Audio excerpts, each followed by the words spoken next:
I don't believe that you should buy your first house. I don't think renting is such a bad thing that people think, how people think it is. With a lot of like businesses or agencies, whatever, you're going to want to exit at some point. What I was about to say is the goal in business to always exit. More or less. $5,000 in a Rimowa bag, or this on Louis. If Louis doesn't sell it, someone else is going to sell it. I wake up at 4 a.m, do half an hour Bible study, go for a 20-kilometer jog, come back, do my ice bath. That's rubbish. Journal. What do you mean is rubbish? No, but just because you wake up at 4 a.m. don't mean that like anything. It means a lot. It means this guy knows something that we don't know. No, you say, oh yeah, I'm a homeowner. Well, you need to learn how to thrive in that chaos, because it's not easy, but the rewards are there. But okay, yo. Welcome, guys. Welcome back to the Growth Club. With your boy Mike. And your girl Jazz. Welcome. Thank you for joining us today. I actually want to start the podcast with something a little different. Oh, you're twisting it up? Just twisting it up. What you got for us? I actually want to do a Would You Rather, but business/branding edition. Interesting. So when you said Would You Rather, I was a bit like, it's not going to be like a drinking game sort of thing, because we've only got our council pop there. But it's going to be based on business and branding, which is pretty, on brand. I like that. Okay, yeah, take the lead then. Take the lead. What you got for us? So, would you rather blow up overnight or slowly grow a loyal audience? The second one. Okay, why? I feel like that's what's happening now. Okay, but why? Because if you had a preference, if you're like, look, if you had the option for this podcast to blow up overnight and then getting sponsors, everything within the first month, or you put time into this podcast and you're going to be doing this for maybe a year, 2 years, 3 years before you even see a brand deal. Yeah. Which one? Jeez, 2 or 3 years. I love the 2 or 3 years. That's long. That's slowly. Yeah, interesting. I think it depends. Good question. Because naturally, I'd love one of our pods to just blow up. I mean, one of our clips or whatever. For the right reasons. Of course, obviously, for the right reasons. And then we have consistent followings and followers and stuff off the back of that. But at the same time, a lot of the people that's the issue with viral content. It's a lot of it, the people who see it aren't actually your audience. Exactly. What comes to mind is the hot tooth girl. Yeah, that's crazy. Yeah. And she got overnight, she blew up overnight and was getting brand deals and so on. Even the tube girl. Yeah. She blew up overnight. She was getting sponsored by Bentley. Yeah. But then you don't really see too much of her nowadays. Yeah, I think that's the issue. I think if you don't know what you're doing, or you don't already have that vehicle or whatever to sustain that growth, then it's pointless. So I think for example, when you say if we were to blow up overnight, I wouldn't mind that, because we do have a podcast and we do have content there, and more people are able to tap into what we're already doing. And I guess we have a bit of a backlog, but at the same time, I do like the idea of actually growing an actual community as well from scratch. So I think naturally off the back, I like to say, let's just blow up, man, because why not? Do you get what I'm saying? But I think it depends on what you're doing. It depends. For example, the reel that we did about the whole Black and Irish thing that blew up. That blew up, but the type of audience that's seen it aren't our type of audience. Do you know what I mean? There's just a bunch of bitter people. So I think in that sense, yes and no. I don't know. I'm both. Honestly, I'm a bit of both. What about you? I think slowly grow a loyal audience. Okay, because why? I don't think that. If you're blowing up overnight, part of you might not be ready for that, and you might not make the right business decisions either. Yeah. So you might not know how to fully monetize your brand. Facts. If it's blown up overnight. You're just getting excited for all the follows, all the comments, maybe a few brand deals here and there, but you're going with the flow. You haven't really had the time to set up a business plan or just know how much you're worth in that sense, because it happened. Yeah, facts. So I think the wise thing to do is slow and grow. That's definitely what my personal page is, because I'm always saying, I know I was saying, but I'm like, oh, I wish this video did better. I wish this video did better. But I always say, like, the longer it takes for your page to pop off, the more backlog people have.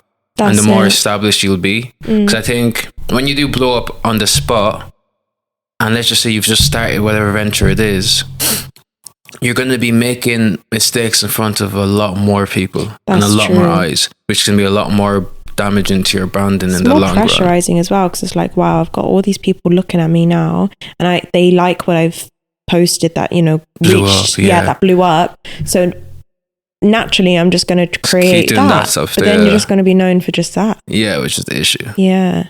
Yeah. So maybe slow and grow. Yeah. Yeah. I agree. Okay. Great. Yeah. Second, would you rather go viral for, well, this kind of links into the first one actually. Would you rather go viral for drama or never go viral but always be respected? Obviously the second one. That's a no-brainer. Okay. Would you rather go viral for drama? No, I hate drama. I hate drama. Whenever anything gets taken out of context, I'm like, no. Yeah, I don't mind. I love it. Yeah, you don't mind. I'm like... Yeah, because it's not us that created that. Like, we gave you the context. If you decide to ignore it, I don't give a crap. Okay, number 3. Would you rather build a brand alone or grow faster with a business partner?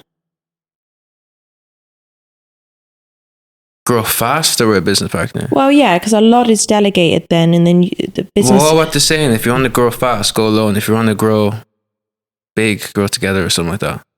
Yeah. And was that quote right? Yeah. Yeah. Yeah, but you said faster with a business partner, didn't you? I did say faster. But don't go by that quote. Go by, you know... No, but I kind of believe in that quote as well. If you want to go far, go together. Okay. Why do you think you're faster alone though? Because surely if you're... Because you don't have to deliberate decisions between you and your business partner. It's like, if you want to do something, you're going to do it. You're going to be very clear on your vision. This one I want to do. Yes, no, yes, no. There's no, hey, what you think about this? Hey, I want to do this. And then if you guys have conflicting views on certain things, that's going to slow stuff down. So that's why that can be one way, but then it can also, you can be faster with someone else if you're both doing the same amount of work, but obviously it's double because you've got another person. Is that ever the case though?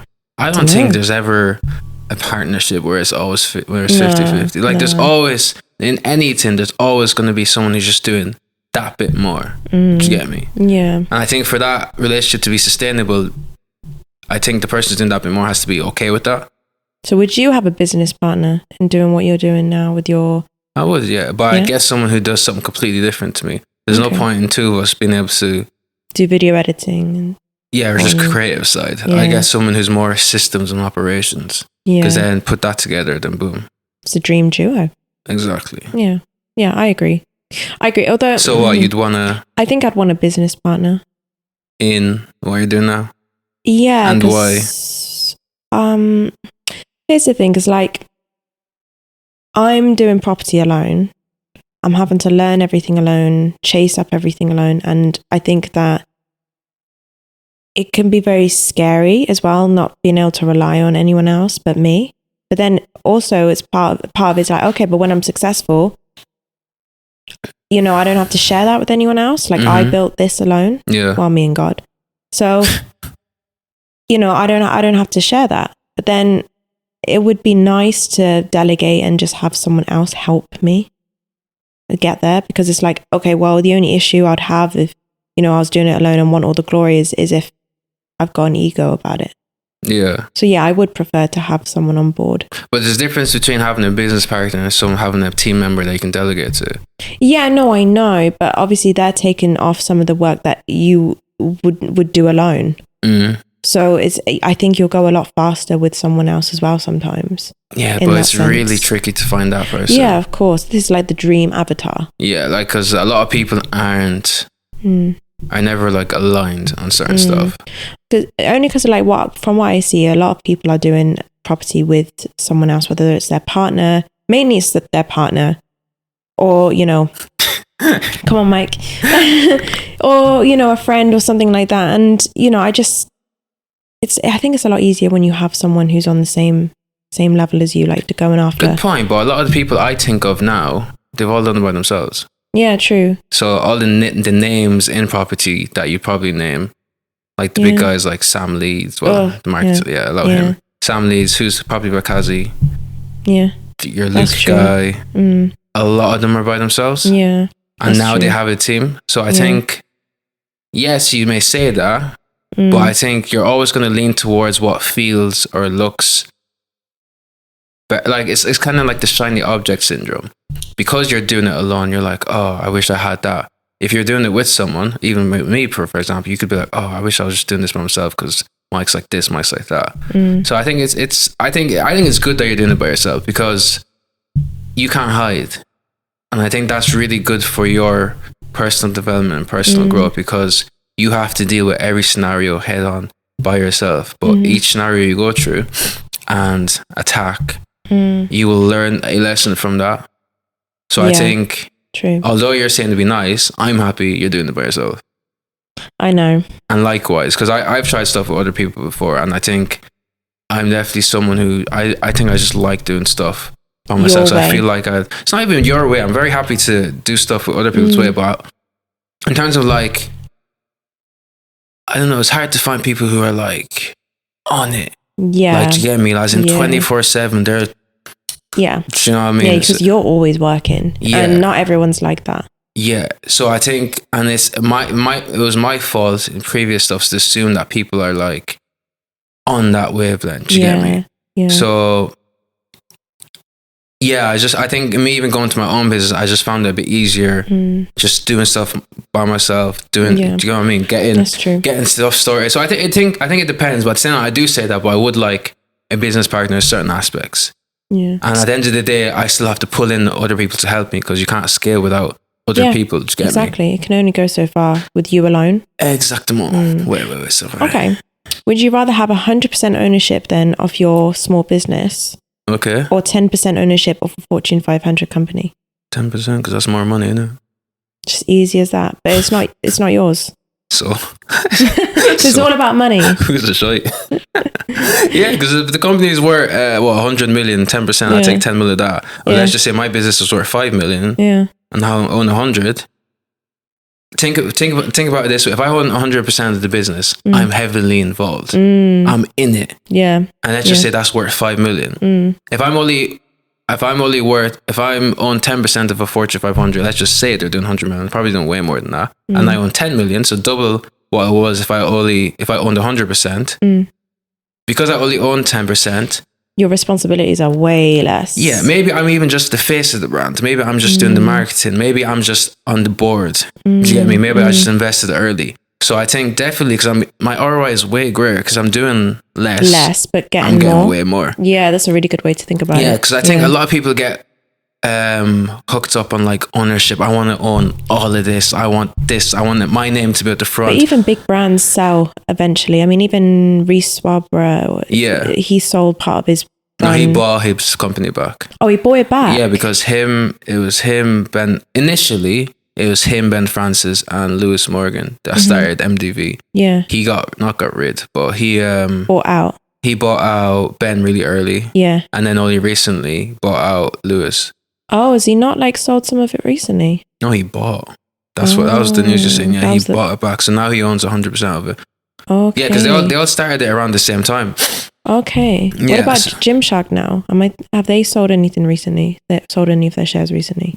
Not recently, but Gymshark's like valued at $1 billion now. But that was like a few years ago when they sold a big chunk. But that's what I'm trying to say. Is I'm saying also within that, it leads me to like within ownership as well. There is downfalls because it's like if I'm really heavily involved in the business, it makes it much harder to sell.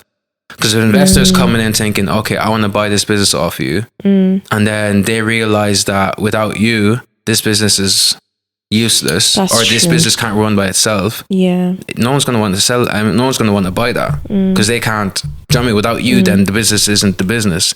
So I think you definitely, even when I'm building my business now, and I think even decisions I'm making now, I'm thinking forward as well because obviously, with a lot of like businesses or agencies, whatever, you're going to want to exit at some point. Well, I was about to say, is the goal in business to always exit? More or less. Why? But some people love the game. Oh yeah, they love to rinse and repeat. I mean, like Stephen Bartlett, he rinses and repeats companies all the time. No, but he exits. He's an exiter. Yeah. Yeah, he, but I'm on about some people. He rinse and repeats that. No, but I mean, some people will love the business and don't want to leave their business. Oh, yeah. Or sell it. That's what I'm trying to say. Yeah. I mean, that's risky. You want to be able to get it valued as high as possible and then just dip. Yeah, but I think some people identify as their business. So it's like, if I sell this, who am I then? Do you get me? And I think even like for a lot of brands that are like heavily based on personal branding as well. Yeah. It's like, if this person leaves, that business isn't the same business as it is. So I think even you do have to be careful with building a brand with your personal brand attached to it. That's what we always said. Like whenever we start, you know, another business or we're selling a product, we're not going to have our names on it or faces. I think it would be silly not to leverage us. Yeah. But I think at the same time, you need to build a business separate 100%. to you. Do you get me? Yeah, you want to be able to sell that. Yes, people maybe tapping into it because they know us. But at the same time, someone else who doesn't know us should be able to purchase or to use that service. Or, do you get me? Yeah. No, 100%. Good question. Wait, what about you then? Are you 10% of Fortune 500? Oh, yeah, 10%. I don't want to be doing all the work. Yeah. It's about all the work for me, and just like you said, like, bear in mind as well, if you own 100% doesn't mean you're doing all the work, but it just means you're a lot more involved. Yeah, no, I understand, because some people love to be involved. For example, you know, Honor Active founder Chrissy, she's her brand, and she's so involved. She loves her brand. Yeah. So you can't imagine her selling it on. Maybe she will one day. You should have to. Yeah. She'd have to. Yeah. It's bigger than her. It'll be bigger than her. Yeah. But you know, I can understand someone like her wanting to keep 100% off that. Yeah. But no, I'm okay with a nice little 10%, get the paycheck every month, give my, you know. Get your dividends. Yeah, exactly. Get my dividends, put in my, you know, contributions every so often at the board meetings, show up, leave, take the company car back. Yeah, I'm good. You're talking as if you're a staff member though. What you mean, like check every month, company car back? No, but like if I'm going to meetings, then I might be able to get the company car, like lifts there and back, and I'll get the perks. Fortune 500, you'll be getting a jet. Or jet. Yeah. Band car, like Bentley on the runway. Pairs. You know? Hey. You know, don't you? Yeah, hey, maybe I do. Never have I ever been on a private jet.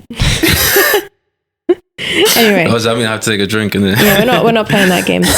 Okay, last one. Would you rather have the ability to work 20 hours a day without fatigue, or have the ability to come up with brilliant ideas in your sleep? Second one. Really? I feel like these which others are easy. I don't know. I thought you were going to say the first one. What would I like to be able to work for 20 hours and without getting tired? No. Oh, that's okay. all the shite. Allow that. No, but because you're always saying, "Oh, there isn't enough time in the day. Oh, I didn't get XYZ done." Facts, but imagine now I'm sleeping. I wake up. I've got an idea. I just sell that idea on. Boom. It's just I've made easy as that. Just selling. Yeah, bro. Yeah, facts. Or even like I have an idea. I start the business. I tell someone, yo, this is doing this is doing that. Run it for a year and a half. Exit. Boom. I think ideas, like we live in an information age, like as in knowledge and ideas is valued so highly. Anyone can work. Do you get me? Anyone can put in hours and stuff. It's ideas. Do you get me? So how do you nurture those ideas? In terms of what, like a business idea or just ideas in general? Good ideas that can make money, you can monetize. I think, yeah, that's the answer though. I think it's figuring out how to monetize those ideas, but also figuring out who would benefit from these ideas. Do you get what I'm trying to say? So it's like... There's a customer for everything though. Yeah, that's good point. Yeah. Because that's what, even like sometimes we sit down and be like, how is someone spending $5,000 in a Ramoa bag or this on Louis or this or that? But then I was also like, my mind frame is also that if Louis doesn't sell it, someone else is going to sell it.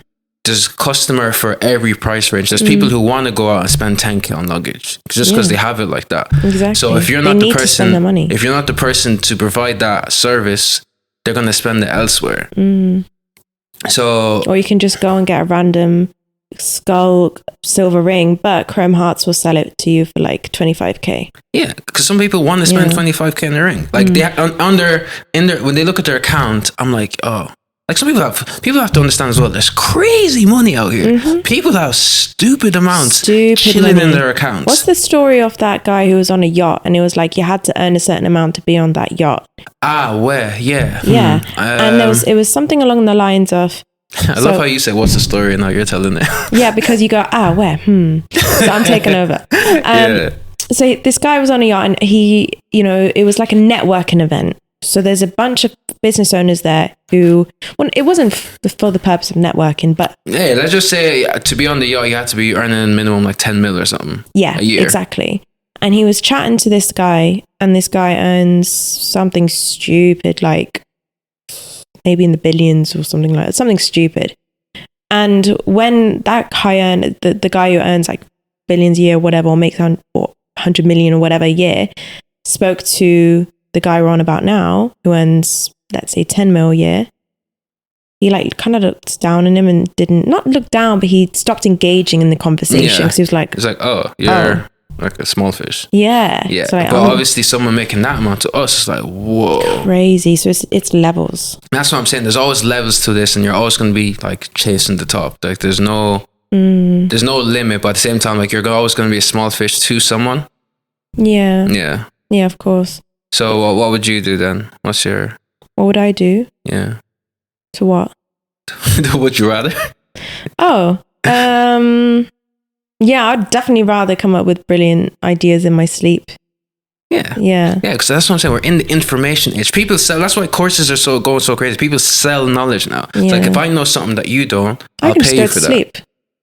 Exactly. Yeah, just hang on. I need to take a nap real quick. Exactly. Power nap. That's why consultants is a big thing. People pay people to come into their business and say, hey, I'm struggling with this issue. Can you help me with it? Finance coaches. They'll come in and say, hey, do this, do that, and they sort it out. Yeah, exactly. What do you mean finance coaches? I'm not even finance coaches. People hire finance coaches to literally just take, not accountants, just someone who can look at their accounts and be like, okay, great, yeah, this would be a great way to spend your money. Financial advisors even, not advisors in general, outside the finance, just like business advisors. Yeah. Like people get hired to say, hey, this is my business, come look at it. They'll come in for an hour, charge them like 10 grand for that time. But they're happy to spend 10 grand because they saved them like 250 grand. Do you get me? Exactly. So what's 10 grand to them? Yeah. So I think we're definitely in an information solution-based society. So 100%, I'd go to sleep, quick nap there in the middle of the day, boom, another idea. Who wants it? You'd have to get studied. People are like, who is this guy with all these brilliant ideas who gets them in their sleep? Okay, speaking of yachts and everything like that, got me feeling inspired. Could you pass me that water? Yeah. Sound. Can I have a sip first? Because it's right here. Yeah, let's do that. No, because it's right here and I don't know when I'm going to see it again. The good old it's right here excuse.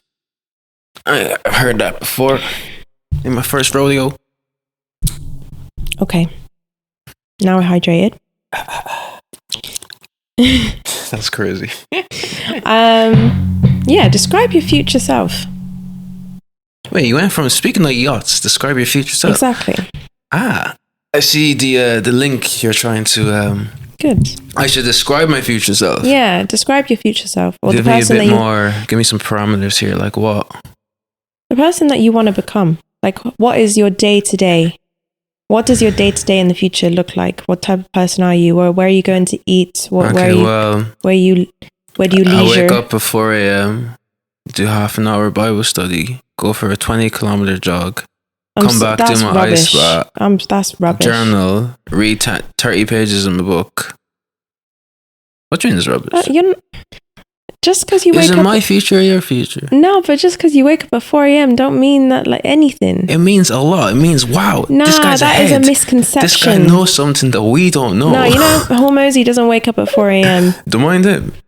Don't mind him. Yeah, obviously he's clear. Brilliant. Yeah, cool. But hey, is it my future or Hormozy's future? No, but I'm just saying there's a picture that's painted of success. And you see all these, aesthetic YouTubers and so on who go into their ice baths, wake up at 4 a.m., do a bit of meditation, do red light therapy. Facts. Then they do a bit of journaling and then they start the day and they tell everyone about it before they've even woken up. They're like, Facts. This is what I've completed before you've even woken up. You're still asleep. 5 a.m. sleeping like it. And I think that that's great But it's not necessary for success. Facts. You can still complete everything you want and not have to do that. Yeah, facts. But if you're going to, I agree. Like whenever I've woken up early, I've done, Bible study, whatever. Yeah, it feels great. But I'm just saying, stop painting a picture of how it needs to look to be successful. Yeah. Because it's just false.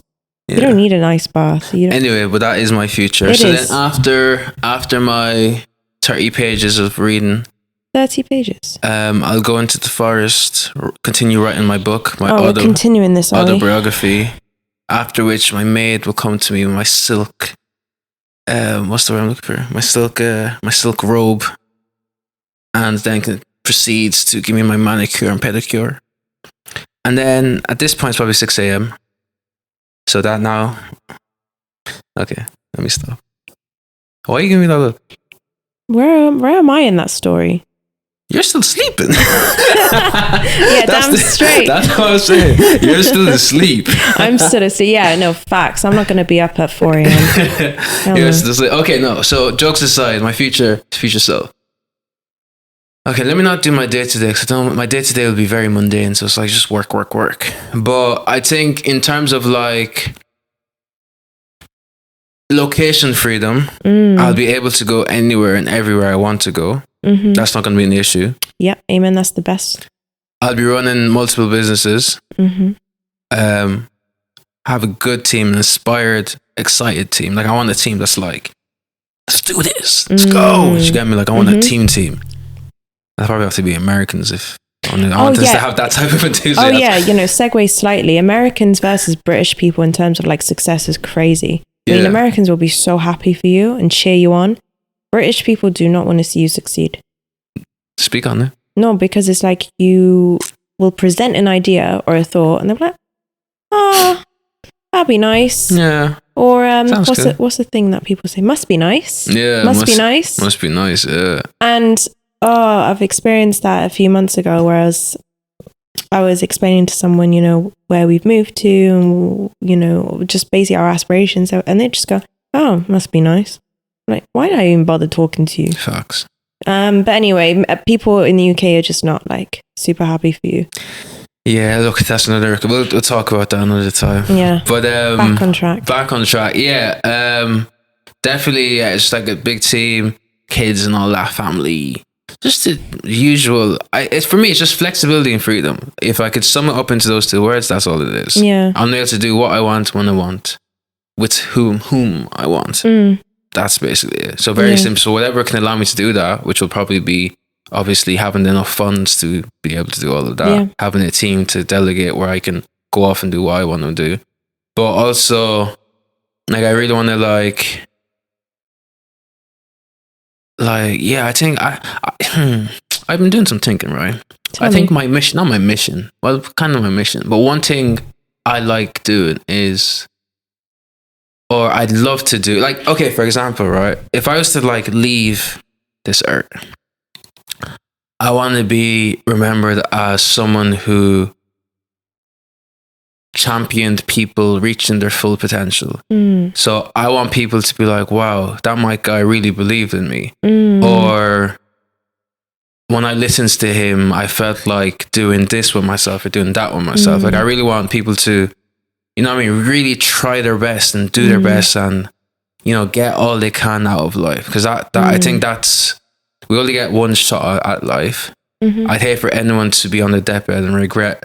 Do you know what I mean? For that, that's my biggest fear, and that's when my mindset kind of shifted. Like, I don't want to be in my deathbed, but I didn't try this, or I didn't do that, or do you get me? Like, so it's like, I think that's kind of like my mission. So I think I'd love my future self to be that type of person. So whether that's like via this podcast or through like content, or maybe me doing speaking engagements or whatever, like I want to, motivate people to be like, yo, get it like, out there. Let's do this. Like, do you get me? Like, there's a lot to life. Let's do it.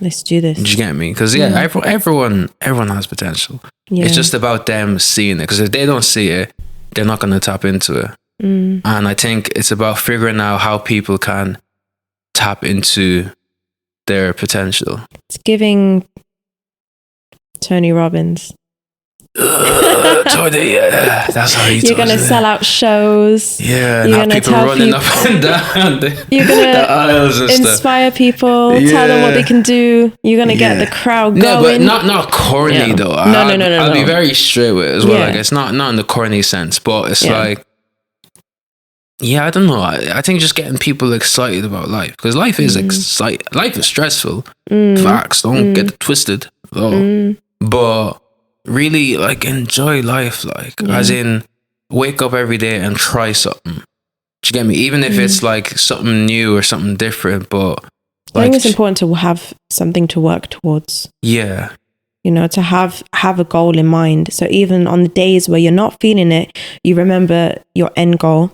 Yeah. For example, see, even if it's as simple as saving up for this big vacation, and you're working extra hours, you're doing overtime, and you're not having the best of times doing that.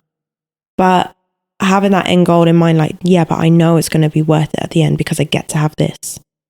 Keep that at the forefront of your mind, because otherwise it's just going to be very difficult. Yeah, but I think, how does someone think about their future when their day-to-day is so hectic, or not even hectic, but it's just so... You think about like, for example, some people can't afford, don't even know what they're having for dinner. So how can they now start thinking about, wow, this business I'm going to have in 10 years' time? They're still working towards something. And so you got to keep whatever goal that is in mind. And that might be your hopes and aspirations for your children or anything, but something needs to keep you going that you're working towards. But I know, but that's what I'm saying. How can they be thinking about that when, bro, I don't even know what I'm eating at 5. You want me to be thinking 5 years, 10 years and keeping this goal? Don't think that far ahead then. Just keep it attainable. Like, what would you say? Because that is a big question. What would you say? So you're just asking me and you don't have a... Yeah, that's how conversations work, no? Yeah. I don't ask people stuff that I know the answer to, but everyone's got goals, whether they're big or small. So whatever that is, obviously, you know, if someone's struggling, they don't even know what they're going to have for dinner that night. There is something at the... I think as well,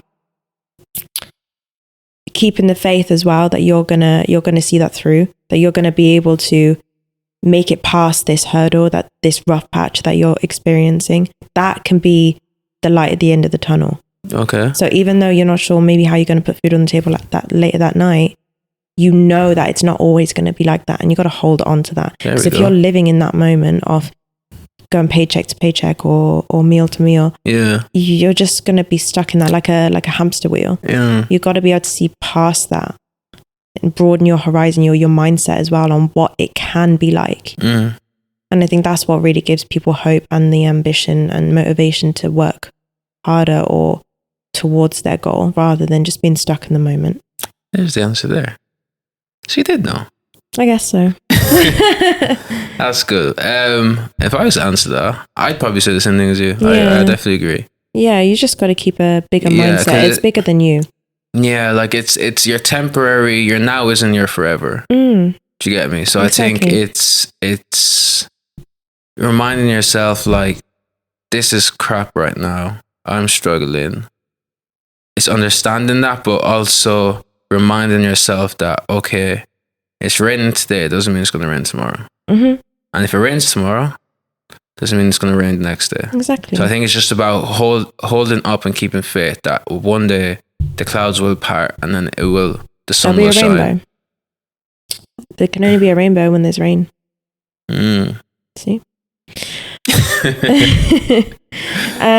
Okay, but my future self. Yeah, sorry. That's okay. That's okay. My future self would be someone who, very much like you, has freedom of time. You know, okay. Actually, no. I'll let you answer it. Then I have a question. Go on. Okay. My future self will be somewhere hot. So this will be South America or Central America. Yeah. Somewhere like that. Okay. Mexico. I'm going to go into the market, getting fruit, getting just simple things. I want simple things, but just freedom. That's all it is. And being able to fly my family out whenever I want. Yeah. Being able to take trips. My future self will look like someone who can bless others freely with their finances, because a lot of things require money, unfortunately. And like everything, honestly. Yeah, and there are things that you can do, you know, without money. You can offer a helping hand and things like that. But sometimes all people need is a bit of help with their finances. And if I can do that, bless people with that, then yeah, I think that's a pretty good life. But in order for me to do that, I need to work hard and earn enough for myself before I can pour into others. Okay, my question. Yeah. Good point, by the way. But also, yeah, my future life, surrounded by dogs, you, beach, just, yeah, good vibes. Yeah. Good okay, vibes. So my question is, how old are you now? Do you mind disclosing? I'm 25. Tender age of 25. Mm-hmm. When you're 40, how would you like people to describe you? So if someone was like, what's Jazz like? Or who is Jazz? Actually, yeah, there it is. Who is Jazz? How would you... First thing that comes to mind is she's passionate, because whenever I talk about a subject, you can see the passion through it. So I want to be known as that. Like whatever I talk about, I'm inspiring others, but the passion comes through. Someone who's generous, someone who is successful. And by success, I mean someone who's been able to accomplish quite a lot, you know, and you know, I have plans to accomplish a lot in many different fields. And so I do want to be recognized for that as well. You know, the work that I'm doing. Recognized by who? Like external? No, not external, but if someone say who is Jazz, yeah, that's something that they can bring up. Yeah. Like, she founded this, or she's done this. Yeah, nice. Yeah. She's helped with this. Like, not to... what's the saying, toot my own horn or whatever. It's just if someone's like, who is Jazz? Oh yeah, she owns this, or she runs this business. Oh, that's sick. Yeah. Or she has a podcast with Mike called The Growth Club. Yeah. You know, things like that. Yeah, I want to be known as someone who's generous, loving, kind, always has a, you know, offers a helping hand. Good cook. Oh. Yeah, because I like cooking. And yeah, I think that's it. There might be a few extra external things, maybe. Yeah. Yeah, that's good. That's interesting. Yeah. What about you? I wanted to, if someone's saying who's Mike, yeah, I'll say like all the business stuff, because that'd be great. That will be great. Amen. Yeah, mate, definitely like, yeah, kind of like the stuff I said already. Like this guy like motivated me to do this thing that I thought I couldn't do. Or this guy's story is inspiring, and that's why I decided to. I think I want when people think of me, I want them to feel. I want them to also take action.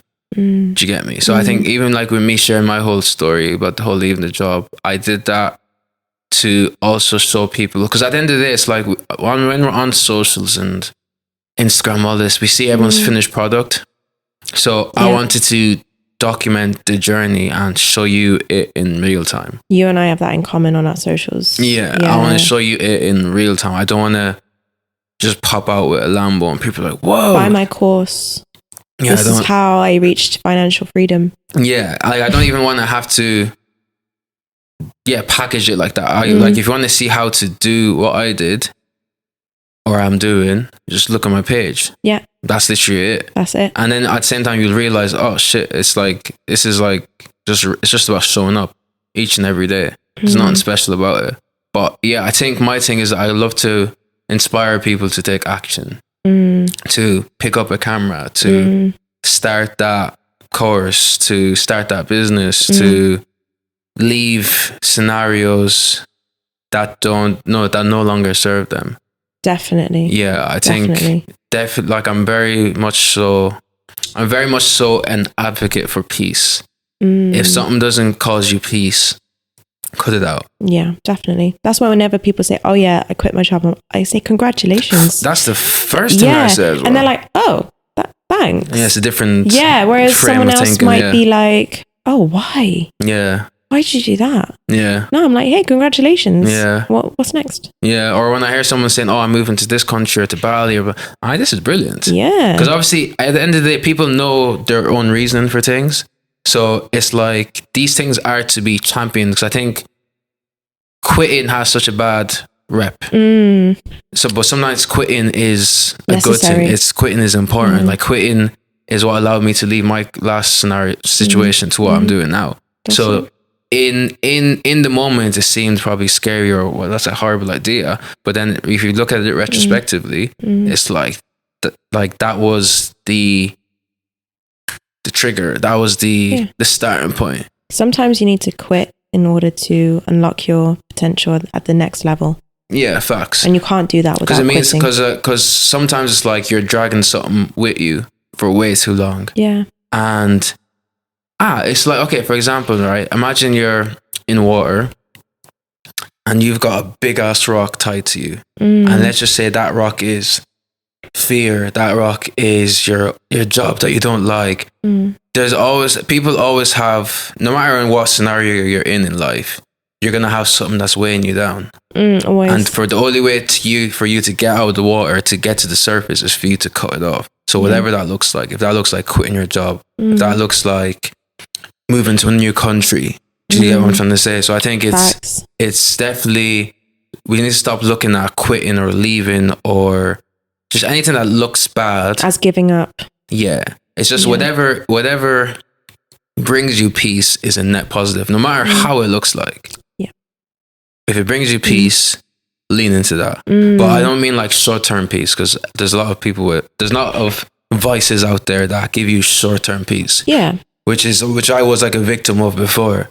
So I think it needs to be long-term peace. When I say peace, I'm talking about long-term, not just a quick fix here and there. Like that gives me peace for about 5 minutes, and I feel even worse after. Yeah. Do you get me? I think it's all about long-term peace. Yeah. But absolutely. yeah, I think, long story short, when people think of me when I'm 40, 50, I'm like, this guy inspired me to take action. Yeah. And great beard. Yeah. Great beard. I can't wait for my beard to be grey. I think that's going to be You can't wait for No. Sorry, I can wait, but when my beard is grey, I think that's going to be a look. Oh. You know that's going to happen, right? No. Yeah, but I've never thought of your beard grey. So you know how class that'll be? We'll wait and see. Yeah, obviously I'm not in a rush. That'll be like when I'm, 80 or 70 or whatever it decides to start greying up. Yeah. But a grey beard, man, what's that? Silver fox. Is it me? Yeah. What's that even mean? I don't know. Well, silver fox means like... No, I get it. Like nice looking old people. Yeah. But I don't know. Where's it come from? I don't know where the fox comes into it. I don't like all these sayings that people just say for the sake of saying them. It doesn't even mean that. Yeah. What's a good example? Cougar. Is an old good looking woman. Cougar? Like, yeah. Cougar. Yeah. That's the lion, right? Or the tiger, sorry. It's a cougar. Cougar is a big cat though. Yeah, tiger. Yeah. Not a tiger, but it's in the cat family. Okay. Yeah. Maybe they look young forever. No? I don't think they wrinkle, Cougars. I don't think animals wrinkle like that. Oh, like you wouldn't? No, but when you see, if you're watching David... That's hair though. They grey. Maybe a cougar doesn't get grey. If I see an old lion, I know he's old. How do you know a lion is old? You said it. I want to know because I wouldn't know. I'm going to explain to you. Great. Don't worry. Looking forward to it. It's his posture. Oh, come on now. Why are you sighing? It's his posture. Yeah. Has he got arthritis as well? Yeah, they start to a bit more, and they're not as quick. Appetite has dropped. You sound professional. It's like you've been in the Serengeti yourself and seen all the old lions. I have. Wow, tell us about it. It's not the podcast for that. It's not the time. Yeah, it's not the time for that. Yeah, ananyway, back to the point. There are many names that we don't understand. Cougar's one of them. And sayings. But anyway, that's neither here or there. Neither here nor there. I was like, you can eat your cake and have it too. That's one we've had trouble with recently. You can't have your cake and eat it too. Like, what does that even mean? Like, I know what it means, but why? Yeah, you can't have your cake and eat it. Because if I'm eating it, I'm having it. Yeah, because that's the having. So it's like, can I have some cake? Yeah, and then you're going to eat it. Oh no, but I think have it means in this context means to keep. Anyway, let's move on from this. Come here. So, question for you, Jasmine Maddock, line, Jasmine Naka. Hey. What's one belief you had 5 years ago that you don't have anymore? I think the first one that comes to mind, because I think there's many. Okay. A belief that I had 5 years ago that I no longer have now is that you have to own your house in order to be this is a topic. Successful and this is a topic. Doing well. Whenever I see people who's bought their first home at my age or younger, obviously I'm happy for them, but I also think you think that that's your asset, but it's not. Because you're forever, for 30 years, however long your mortgage is, you're paying into that. It's not paying you. So the first house that I'll ever buy will be an investment home, and it won't be a home that we'll live in. How will it be an investment? So obviously, can you like dive? Obviously, property is your bag. So can you dive into that? Yeah, of course. So I don't believe in owning your home. I think if you're going to own a home, it should be for investment purposes. So you're either going to buy, refurbish, renovate, rent it out. And then slow down. You're either going to what? So there's one option. You can buy, refurbish, rent, and then refinance. Describe that, like go into that. What does that actually mean? Basically, it just means that you're going to buy a property, you're going to do it out, then you're going to rent it out, but you're also going to pull some of the money out by remortgaging it again because it's worth more since the refurb. Okay. So then you could put that money into another house and then rinse and repeat that. So while you've pulled money out the house, you're actually renting it out. Yeah. But so you're making cash flow each month. I mean, some cash flow is not life-changing money nowadays. With all the fees said and done, like you'll maybe earn £300-500 a month, maybe. Yeah. So it's not life-changing, but rack up a few of those. Yeah. It could be the money that you live off. And all you got to do is rinse and repeat that strategy. Or you can flip properties, which is just cash in, cash out after you refinance. You don't hold on to the property. But what I mean is like the initial thing was, I don't believe that you should buy your first house or house in general. I don't think renting is such a bad thing that people think how people think it is.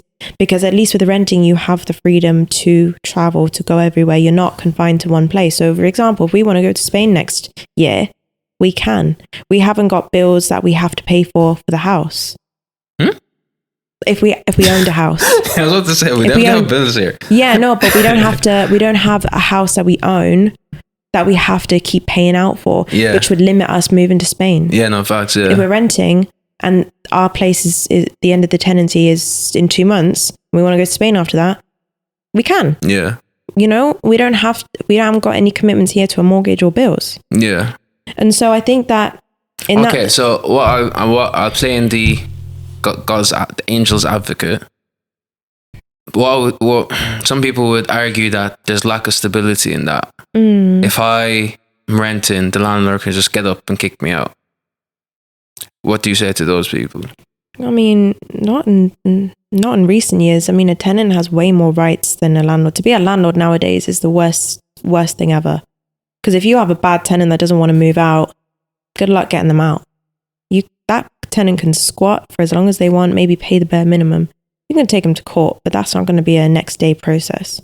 So to be a landlord in this day and age is not what it used to be. Not that I know what it used to be because I'm the sweet age of 25, but I know what it's like now to be a landlord, and a lot of landlords are giving up a lot of their portfolios because it's just not worth it anymore.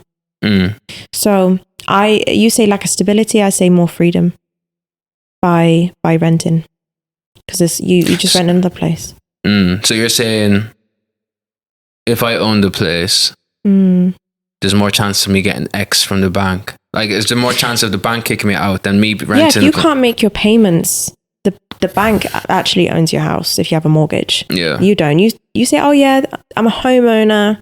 Well, you're a homeowner of 25%.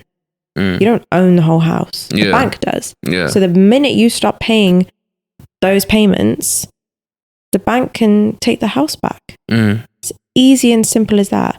So obviously you're now caught in a situation where you're having to work to pay off this house, and that's going to be a mortgage for like maybe 30 years on average. That's the typical mortgage. 25-30 years.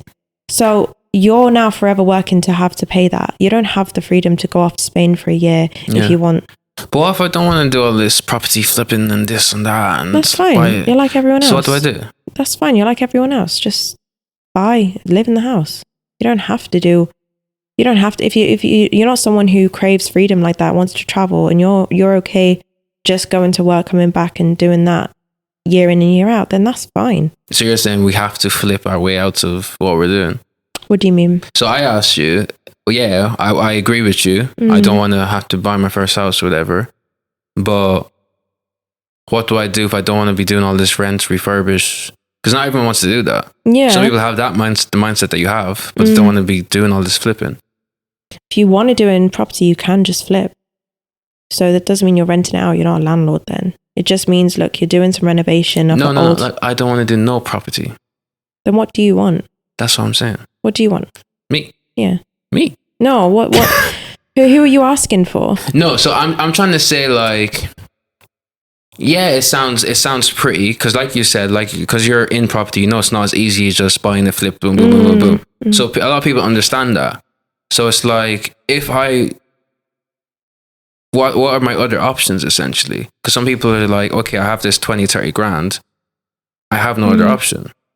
So I think, what I'm trying to say is, the whole advice of it makes sense to rent more than buy is for someone who has other options.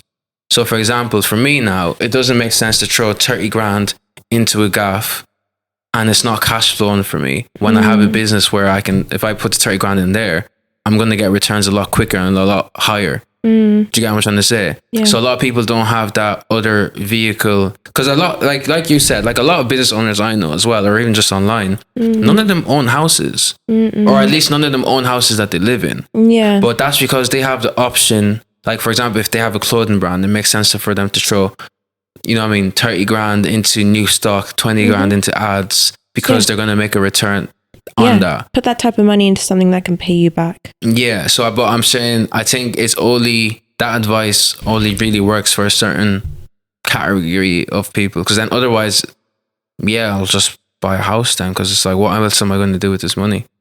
Do you get what I'm trying to say? I think that's where financial advice would really come in handy, like in schools and colleges and things like that, because you're all taught to just buy the house. Yeah, I think that's what I'm trying to say. That is the issue. Like, we're not taught anything else apart from do the job, get money, get a mortgage, and then live.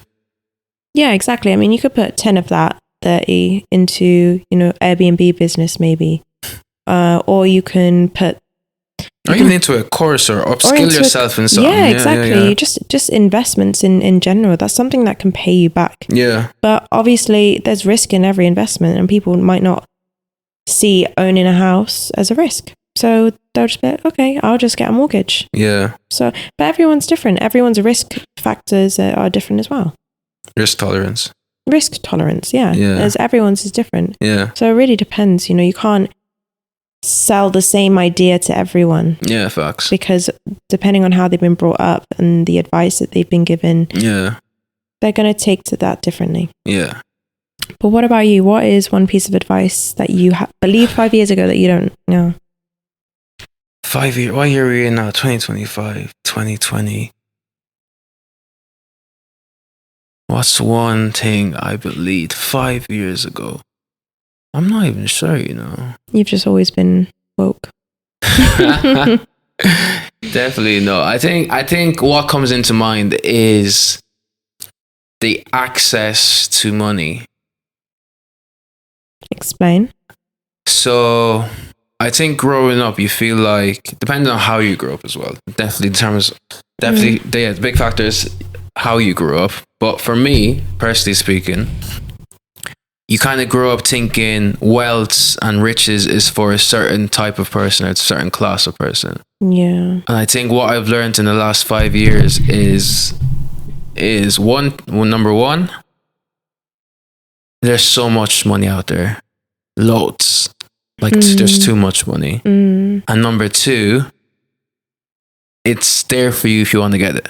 You Did you get me? So no one's gonna pass you this money. It's for you to go and get it. And number three. I mean, sorry for your audio listeners or anyone in general, he means 3. Yo, send it. I'm joking. So those who are saying you're not Irish, anyway. Anyway, 3 and number 3. That's a joke. Anyway, number 3. The people who are doing really well aren't that smart. Speak on it. That's so true.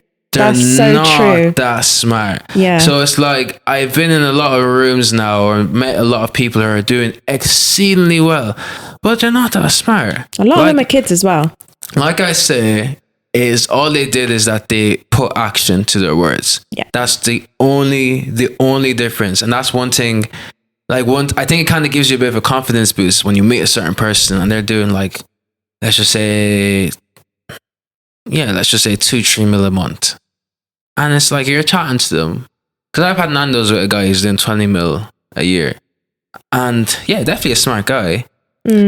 Younger than me, actually. And I'm like, you're the same as me. Do you know what I mean? Like, exactly. It's like you're not a different breed. You're not a different me. I'm like, you're the same as me. So I think having those combos and being with those people shows you like this stuff is actually attainable. And sometimes it really is a mindset shift when you work with certain people and you see how much they're making, not even like per month, but like per day. 15 grand a day, 20 grand a day. And like when you see that, your brain is like, Ka-ching. I'm like, wait, is this what you guys have been doing? No one wanted to shout, man. This is what you guys have been doing. And I think when you see that, it's like, oh, if this is possible, let me do that. Yeah. Let me get a piece of that. Because at the end of the day, it's just about being where cash flows. So I think, like, for example, it's like for example, with you, good example, right? You do property. Anytime a transaction is made, it's not like a tenner, 20 quid. It's normally 10 grand, 20 grand, 50 grand, 100 grand, 200 grand, millions. Do you get me? So you're in an industry that already transacts at a higher average order value. So if you're in that mix, doing those type of transactions, even if you get 1% of this, 2% of that. For example, if you're a deal sourcer, you help someone get a deal, the house costs 100 grand, your rate is 2%, you've made 2 grand because someone's bought something for 100 grand. Do you get me? Yeah. So I think being where cash flows is very important. Go where the cash is. So always, I think when you want to start a business, I think it's about finding out, is there money in this market? Yeah. Do you get me? Yeah. Are people spending a lot of money? Because then all it is you need a tiny bit of market share and you're making P. Exactly. But I think you need to like expand your horizon and understand like the money is not just for them over there. They're not different. It's not as if they grow up different, because a lot of people and a lot of successful people grow up broke. And you'll see this if you watch School of Hard Knocks or any of those where he goes, have you ever been broke before? And what's the most you made in a year? And 99%. Hey, you're just throwing out percents. 99.9% of those people say, yes, I have been broke before. Yeah. Not even say, yeah, they're like, broke? Broke as a joke. Broke as a joke. There's one uncle that said broke as a joke. And they're like, of course. Yeah. Of course I haven't. Yeah. Like, I used to donate plasma. I used to do that. Donate plasma for gas money. You know, and people really struggle out there, but they haven't let that limit themselves to make money. And sometimes sometimes it's a privilege to not be too self-aware, in a sense where, you know how you said there's a lot of people making money out there, but they're not smart. There's a kind of a privilege in that because they're not taken into account, or they're not self-aware that it's a scary thing to do. Yeah, they're not like, oh, I'm not smart enough for this. They exactly, they're just doing it. They're not thinking, oh, I haven't got a degree, I can't do this. I haven't done training in this. I haven't done it. They're like, yeah, I see that idea. Yeah, I'll do it. Yeah, give it a go. And boom, like and the difference between that person and someone else is literally that they didn't take action, or that person was too scared to do it. Yeah. Because maybe IQ wise or whatever, that person A, who was too afraid to make the move, has way more knowledge in the business than this person, person B. But person B is gonna outrun person A. Oh, by miles. By miles. Yeah. Because they took action. Yeah. So sometimes it's good to not be so self-aware sometimes. Yeah, no, facts. I think, it's just kind of like what I was saying. There's money out there. Like, don't let that limit yourself. And even with me, like, there's certain, because of like how wide I'm, like my brain is thinking now, right? There's like, in terms of like, okay, like money you make per month, there's certain goals I've hit within the last year. But then when I hit it, I'm like, is that it? Literally. Yeah.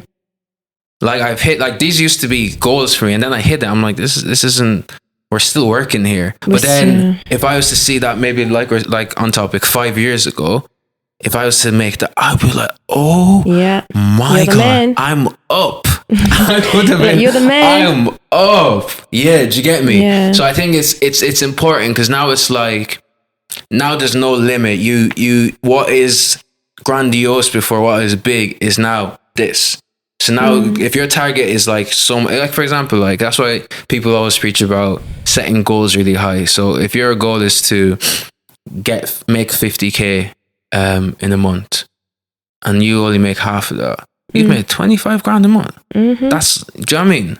That's brilliant. You haven't reached your goal, but you're killing it. Yeah. Do you get what I'm trying to say? Exactly. So I think definitely setting goals big, but within your goals have sub goals to make sure that you're actually taking stuff actionable goals. Exactly, actionable goals. But yeah, so I think the shift in the last 5 years is there's money out there. You have to go get it. Mindset. So then, what do you think is a misconception about business? So you say money's out there, you're going to start a business. What's the misconception about business? You're like, this Mike guy got me real inspired. I'm pumped. Yeah, ready to go. It's not going to happen overnight. Shit's hard. It's really hard. Anxiety. Like, you understood it as well when you got your first Airbnb. Remember, like, that's why I always preach. I'm always telling you, like, make sure your business is on your business phone and not on your personal. Because you need to be able to disconnect from the business sometimes, because sometimes you're so caught up in it. And for me, initially as well, as like, I used to hate picking up my business phone because there's going to be stress on the other side. Yeah. So it's like, the reason you have a business phone is because business is separated from life. When you're ready to go back into business, at least your mind is primed, you're ready. If there's stress there, you already know how to deal with it because you're ready to go. So yeah, definitely stress. It's high stress, but I think, and it's chaotic. You can't predict stuff. But people see the glamorous side. They see you shopping at Rodeo Drive, you're a business owner, or they see, Iman Ghazi living the life. And like, oh, yeah, business owners, entrepreneurs. That's a cool life. Yeah. The misconception is stress. Exactly. So, there's a lot of stress, responsibility, chaos to deal with. And I think you need to learn how to thrive or thrive. I can't even say that. Anyway, no, keep to your accent. Keep it out here. Yeah. You need to learn how to thrive in that chaos, because it's not easy, but the rewards are there. So that's definitely a big misconception. Like, this it's real. It's the real deal. I guess though, you could say higher stress, bigger rewards, because if you're thinking about a general workplace, you're not No, you can't. I think frame it to bigger risk, bigger reward. Yeah, because everyone is stressed. Everyone is stressed. There's people stressing jobs, 100%. Yeah, I think you're right. I mean risk. Yeah. So you're not really taking huge risk, depending on obviously your job. If you're working an oil rig, then it's risky. If the risk, risky. Yeah. But generally speaking, you're not taking huge risks by being at your corporate job. So you're not going to reap crazy rewards from that. Whereas you're taking a huge risk by investing all your life savings into this company. Don't know if it's going to work out. You don't know. But if it does, that's we up. Crazy rewards. Facts. Facts. But yeah, I think good conversation today. Very good conversation. I think we'll leave it at that. I hope you guys enjoyed it. Make sure you guys like, comment, and subscribe. And have a great week. And if you learned anything from me, I think, if you leave with anything from me, I'd want you to take action. And remember, There's enough money. There's enough for all of us. Yeah. Don't have the crabs in the bucket mentality. There's crabs a lot. in the bucket. Yeah. I've never heard that before. Crabs in the bucket, never. No. So crabs in the bucket is like when if you put a bunch of crabs in the bucket, they're gonna try. Well, I've never done it. They're gonna try like get out of the bucket, but they're all gonna start grabbing each other down. Yeah. To try and get up, and then they're all basically clawing at each other. Yeah. For the audio viewers, we're doing like crab claws. crab claws. But yeah, they're all basically pulling each other down. I think that's a mentality a lot of people or a lot of sectors of people can have, and it is very common. It is, but just remember, there's too much money out there. Let's all go and get it. Yeah. Build something that allows you to pull that money in, go where the cash is, and respect each other. Let's be fruitful. Be fruitful. Respect. If you want to leave anyone with any notes or any tips or any words of advice or from anything you said today, I think you summed it up all really. Summed it up. I think you summed it up pretty good. But in whatever you do, just remain humble, and you'll go far. Yeah, don't be a jackass. Don't be a jackass. Don't be a jackass. Come back next week, guys. Thank you for tuning in. Peace. Bye.